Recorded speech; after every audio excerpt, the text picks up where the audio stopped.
Hey everybody, how are you? Chad Thibodeaux here. I am coming to you live from Dallas, Texas, and right behind me is the memorial that we have in Dallas, Texas, memorializing one of the most tragic events in our history, and that is the assassination of President John F. Kennedy. And I'm here on what has been come to know as the grassy knoll, and I'll flip this for you.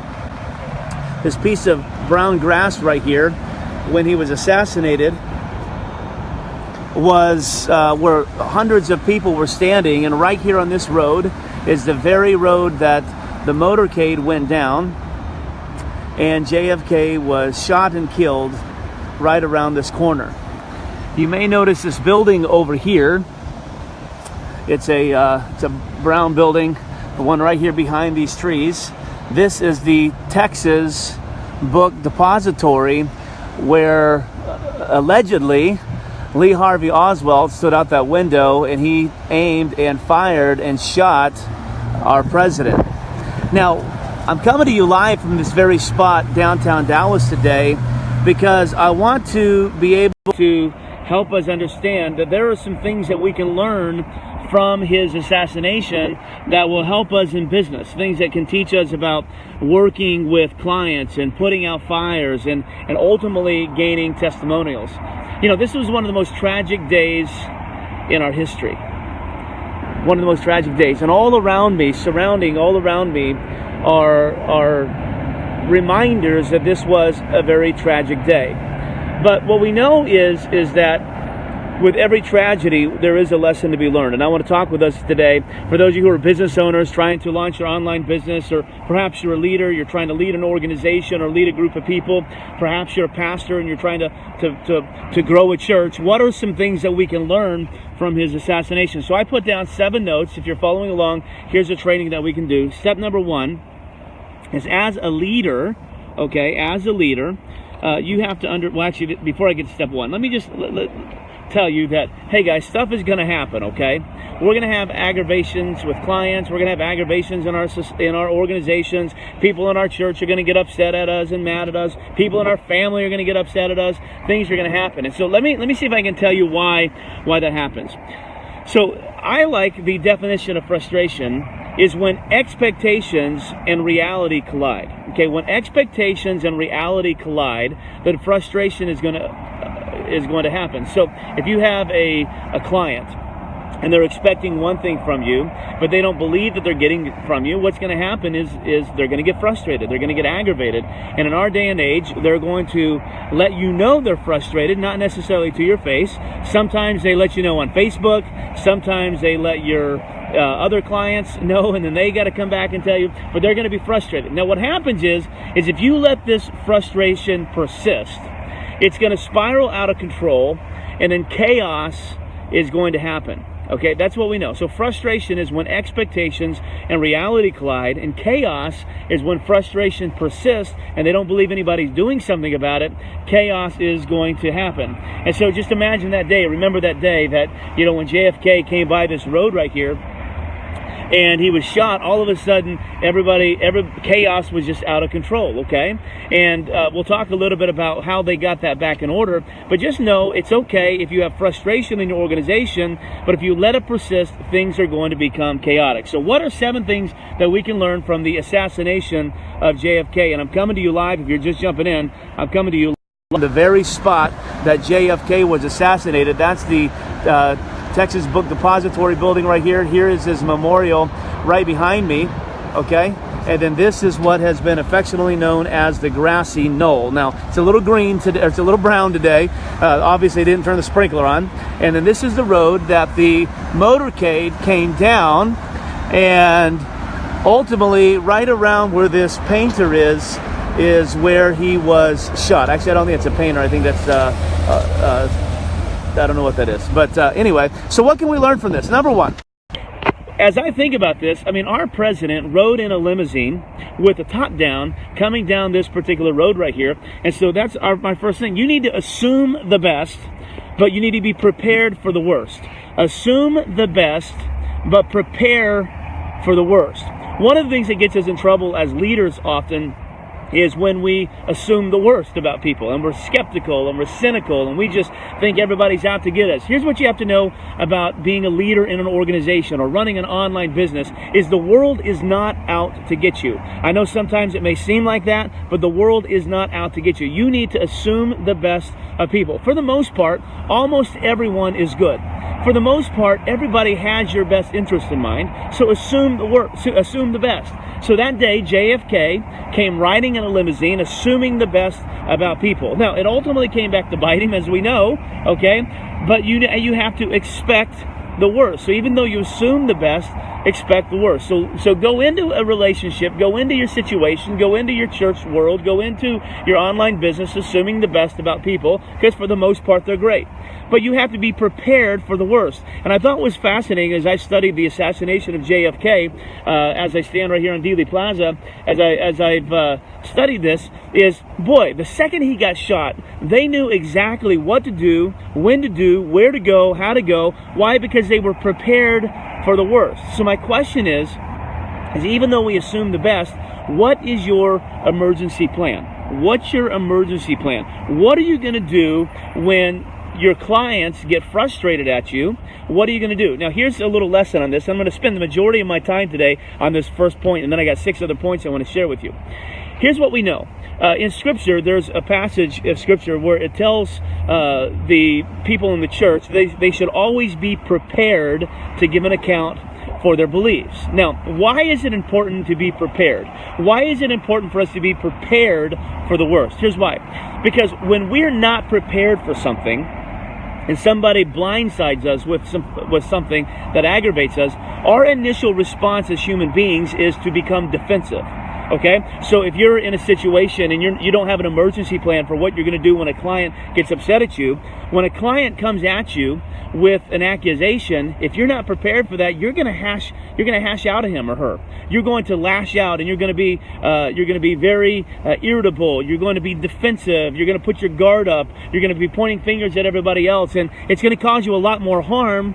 And you're not going to be able to do anything productive or anything positive. So you need to be prepared. So ask yourself the question, what is my emergency plan for when a client gets out of control, or when somebody gets aggravated with me, or when someone literally just gets frustrated and they've got an expectation and I didn't meet that expectation, and their expectation and reality collided and they were frustrated. What is my emergency plan? If you don't have one, I can guarantee you that chaos will erupt. So number 1, assume the best, be prepared for the worst. What's your emergency plan? Number 2, you need to surround yourself with people who have your best interest in mind, but you also have to understand that you're going to have people who are going to turn on you. Okay, so think about this. I think about, if I could turn this around. I think about this exact moment when President Kennedy rode in his motorcade and he was coming down this road right here, okay? He was surrounded by Secret Service, okay? He was surrounded by Governor Connolly, surrounded by his wife. He was surrounded by people who had his best interest in mind, but we all sort of believe, the conspiracy theorists in us, that we don't think that, Lee Harvey Oswald probably acted alone. We probably think there was sort of an inside job, right? And as conspiracy theorists, begin to reign, we begin to think that there was probably someone on the inside that turned on him. Well, here's what you have to understand as a leader, okay? You need to surround yourself with incredible people who have your best interest in mind, okay? And they're going to have your best interest in mind for days or for months or weeks and perhaps even years, but don't be surprised when one of them turns on you. We've all had somebody betray us. We've all had that happen. It just happens. Why? Because that's the nature of people, okay? It's the nature of people. If you're religious, you know the story of Lucifer. He was like God's archangel, and he turned on God and he became the devil or Satan or Lucifer, whatever, right? From the beginning of time, good people have always turned and moved from your friend to your opponent. It just happens. So here's what happens, okay? Even though you're going to surround yourself with great people who have your best interest in mind, every once in a while, one of them is going to turn. You need to let them go. Absolutely let them go. Here's a big mistake that we make as leaders sometimes is we love those people, we're loyal to those people, they're friends with us, and what we do is we try to talk them into staying, or we try to talk them into coming back. And here's what you need to do. You need to love them, and you need to let them go. Literally, let them go. Because if they turned on you once, they will turn on you again. And you need to make them not a part of your organization, not a part of your team. You need to let them go. And I think about that with the Secret Service, as they surrounded JFK. Someone on the inside had the goods on what was happening. Whether it be, they let it known what his route was going to be, or the timing of it. I don't know what happened, but somewhere, someone on the inside turned. So just let him go. Number 3, what can we learn from the assassination of JFK? Number 3, I think of the guy who replaced him, LBJ, Lyndon Baines Johnson. And the lesson that I learned from him is when chaos erupts, the situation needs a leader, not a finger pointer. When chaos erupts, the situation needs a leader, not a finger pointer. Now think about this, okay? And I'm going to try to get away from this road so the semis aren't real loud. And I apologize, I don't have my headset on, so I'm trying to talk loud and into the phone, so I apologize if I get really close sometime.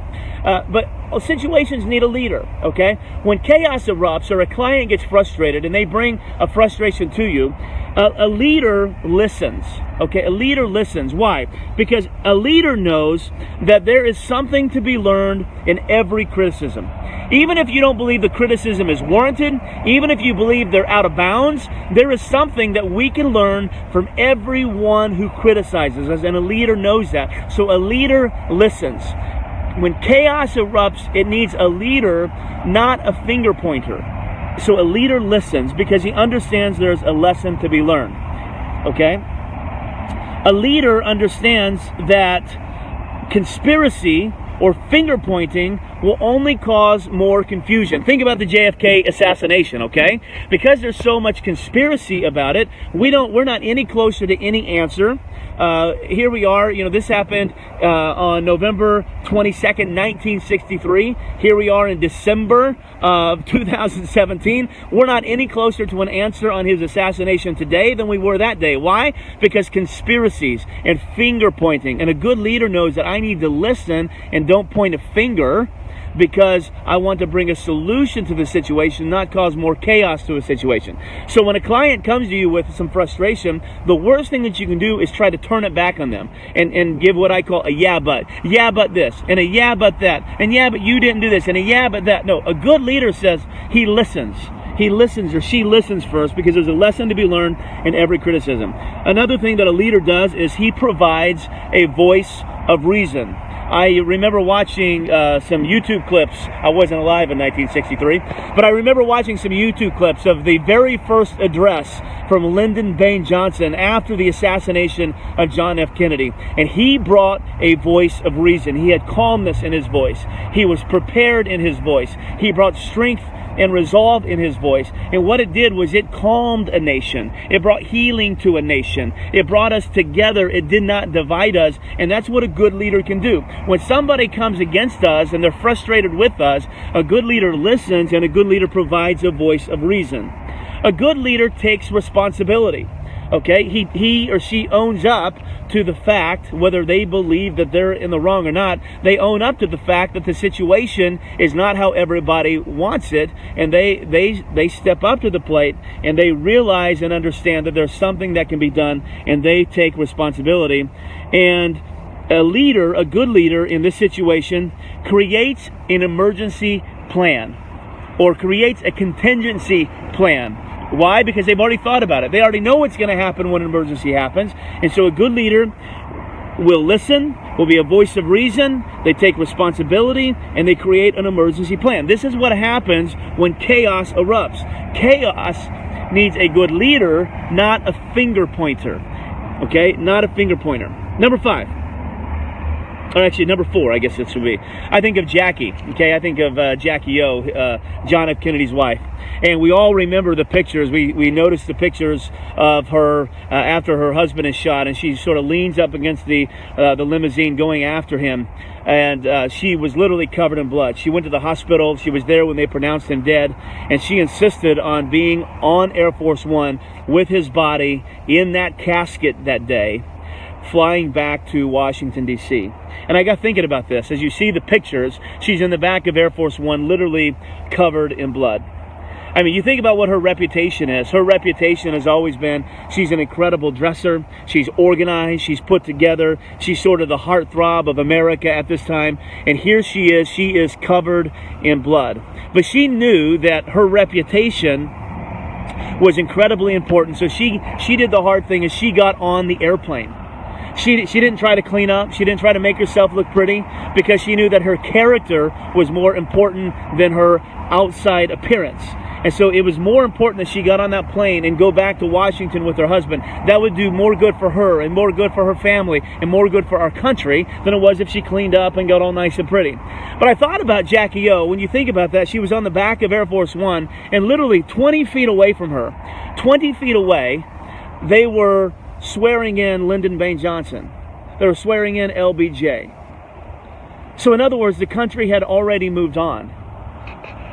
They didn't waste any time. They moved on. She no longer was the first lady. Yes, we were going to take care of her for a little while. We all knew that. Our hearts went out to her. But her husband no longer was the president. There was already another president. There was already another first lady. And she went on there. She carried herself with dignity.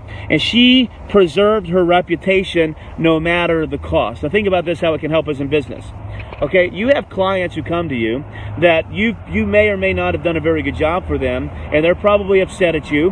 Well, in our Facebook day and age, the last thing that you want is people griping about you and complaining about you on the internet. You know, you don't need your business to get a bad reputation online, because we're just one Google search away from having our reputation ruined. So you need to do whatever it takes to preserve your reputation. You need to give money back. You need to work harder. You need to hire more people. You got to do whatever it takes. Even if you end up losing money on that client, do whatever it takes to preserve your reputation. And here's what we find. A lot of times, number 6, a lot of times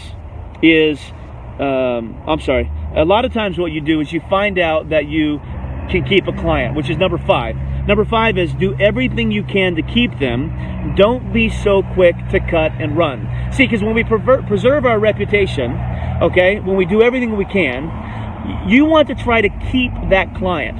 The last thing you want is you don't want a client cutting ties with you, moving on to your competitor, bad-mouthing you, trashing you, giving you a bad reputation. But if you can do everything to preserve your reputation, that means you're going to do everything you can to keep that client. Don't be so quick to cut and run. Chances are there's always a solution to your frustration. Always.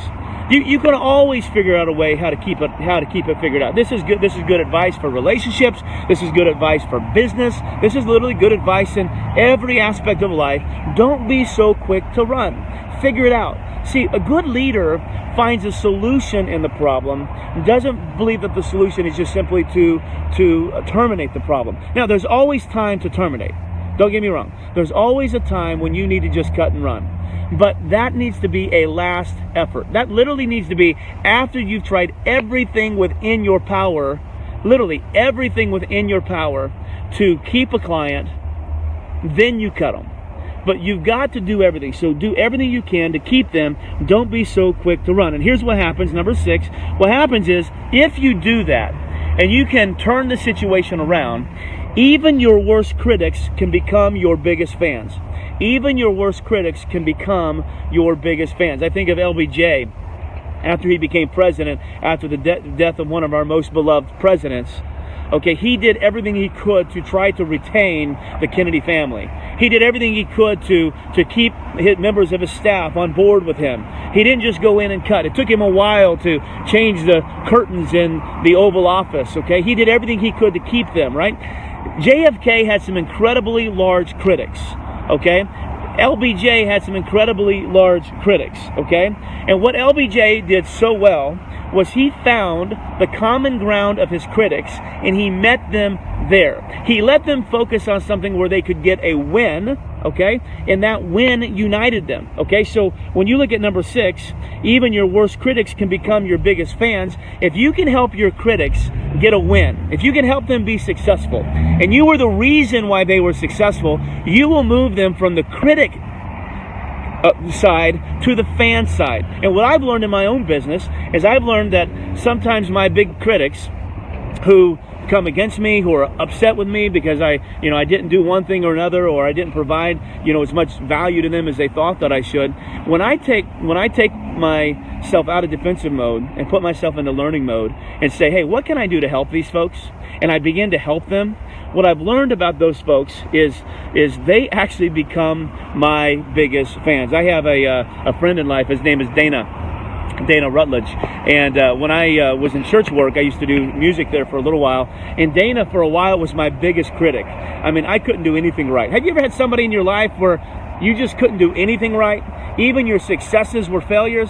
Well, this was Dana at first, and Dana and I, we had an incredible time with each other, just literally fighting. I dreaded going into to music practice if I knew he was going to be there. He probably dreaded seeing me. I mean, we did not like each other. But I don't know how this worked. I'll give him credit for it. But somewhere along the line, he and I figured out how to resolve our differences. And Dana and I have moved from being enemies to being best friends. Dana is he's in his mid to late 60s. I'm in my early 40s. But that age gap doesn't mean anything, because we are really good friends. We went on, not just to be good friends, we went on, I helped him start a business. And when he was retired from the post office, I helped him start a business that helped him be incredibly successful working with kids and creating kids sports programs. He and I went on to do a musical together where we co-directed a Christmas Carol. And so just because they're an enemy now doesn't mean they have to be an enemy forever. A good leader, if you can get your critic a win and you're responsible for that win, you'll find that they come onto your side, and then now they will become your biggest cheerleader. Some of the biggest cheerleaders that I have, like on social media, are people that not too long ago weren't big fans of me, but because we stuck around, we didn't cut ties, we did our best to try to get them a win, they became my biggest fan. Now finally, number 7, the 7th thing that we can learn from the JFK assassination is this. You need to memorialize a mistake. Learn from it, move on, be better. Memorialize it, learn from it, move on, be better. This happened in 1963, and behind me you can see some of the memorial. You can see some of the memorial here at Daley Plaza. If I turn my camera around, right past those trees, there's a fountain. I don't know if you can see it. There's a fountain and a little flame that memorializes the tragedy. There's more memorials right there. There's more right there. You'll see some over there. And then, of course, all behind me, right here in Daley Plaza, you see memorials to our president, John F. Kennedy. Right here on this grassy knoll, this is a very famous piece of grass in American history. You'll see right over here, if I can get here, you can see a plaque. And I'm going to read this plaque.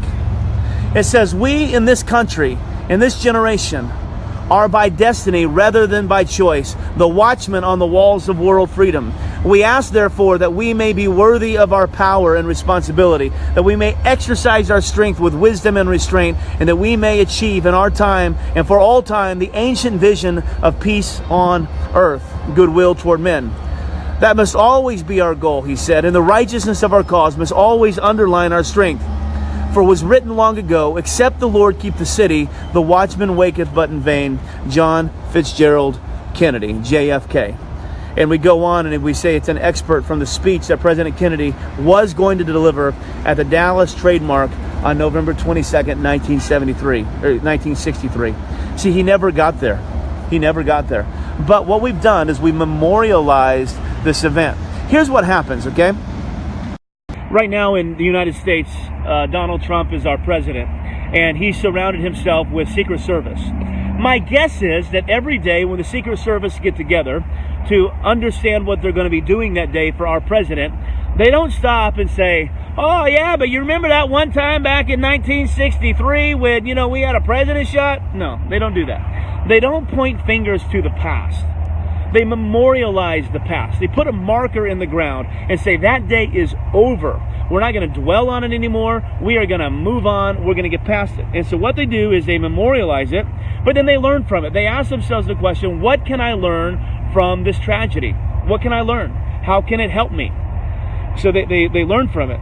Then they move on. Okay, they dust themselves off and they say, wow, what a terrible day, and they move on. But here's the best part. They become better. And those of you who can say, hey, listen, I screwed up in the past. I messed up with a client, or I messed up with my leadership, or I didn't lead that organization the way that I should, or I made too hasty of a decision or whatever. Okay, put the marker in the ground and say, I'm moving on. That was yesterday. My past will not define me. I am moving on, baby. That was yesterday. Yeah, I got a gravestone, or I got a marker that says that I messed up yesterday. That was there, but I'm moving on, and I'm going to learn from it. What can I learn from this? Okay? And I'm going to move on after I learn from it. But the most important thing is I'm going to be better. And when you're better as a leader, amazing things can happen. So what can we learn from JFK? Let me recap. Number one, we learned that we assume the best about all people, but we prepare for the worst. Number two, we surround ourselves with people who have our best interest in mind, but we understand that every once in a while, you're going to have one of your best people turn on you. It's okay. Let them go. Number three, when chaos erupts, a situation needs a leader, not a finger pointer. Why? Because conspiracies and finger pointing only cause more confusion. And a good leader, they understand that there's a lesson to be learned in every criticism, even if the criticism isn't merited. They understand that they have to be a voice of reason. They have to understand that they have to take responsibility, and they have to understand that they're the ones who implement the contingency plan. Number four, no matter what it costs, you need to preserve your reputation, because in the end, that's all you got. Okay, in the end, that's all you got. Number five, do everything you can to keep a client or to keep someone who's criticizing you. Don't be so quick to run, but know when you have to cut ties. But you'll only cut ties after you've done everything. You've exhausted every possibility of being able to keep them. Finally, or number six, even your worst critics can become your biggest fans. Even your worst critics can become your biggest fans. So get the person who's criticizing you, get them a win, and watch them take the energy that they were using to criticize you. Watch them take that energy and turn it around and help you. And finally, number seven, memorialize your mistake, learn from it, move on, and be better. Well, guys, thanks for listening to me. I've been coming to you live from the grassy knoll right here at the place where we memorialize John F. Kennedy, because a tragedy happened in our country, and right here on this particular road. And I hope that just as we've seen those images of the motorcade coming down this road and a tragedy in American history happening, our country is better. Our country is better because we learn from it. And I hope that you learn from your mistakes as well. God bless you guys. Love you. Appreciate you. And I'll see you next time on our training.